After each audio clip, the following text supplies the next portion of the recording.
So today we're here to talk about a situation where you might have an open background in a canvas and you need to bury your thread, but because nothing else is stitched yet, and make sure it stays secure. So you could do something like an open background like this Alicia's lace stitch that's in the background of Let It Snow.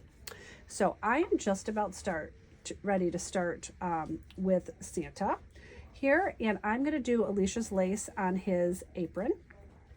And because I don't have anything else stitched, I have nowhere to bury this thread in. And so I'm going to do a pin stitch in the outline, which will enable you to secure your thread well without burying it anywhere. So anytime you use a pin stitch, you're going to want to put it in the first two columns just outside of your design.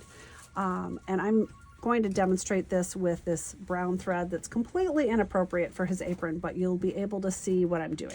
So you're going to start by going down through your canvas, and you're just going to hold that little tail off to the side. You're going to come up the next hole up. You're going to go down one row above. Some people call this an L stitch as well, because as you'll see, it makes kind of a little L shape. My L's upside down. And you're going to go back down. I, of course, used a very thin thread, so you might have to do this twice. So we're going to do it, this L stitch, twice.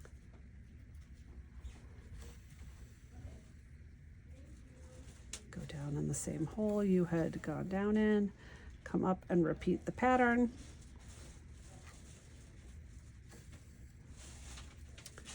And I'm only doing this twice because this is a fairly thin thread, but normally once will do the trick, unless it's a super thin thread or a very slippery rayon type thread. But those two threads will stay in place.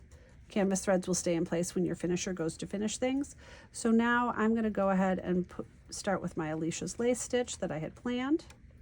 So I'm going to come up here. Do you see how hard I'm pulling this thread? That is not going anywhere.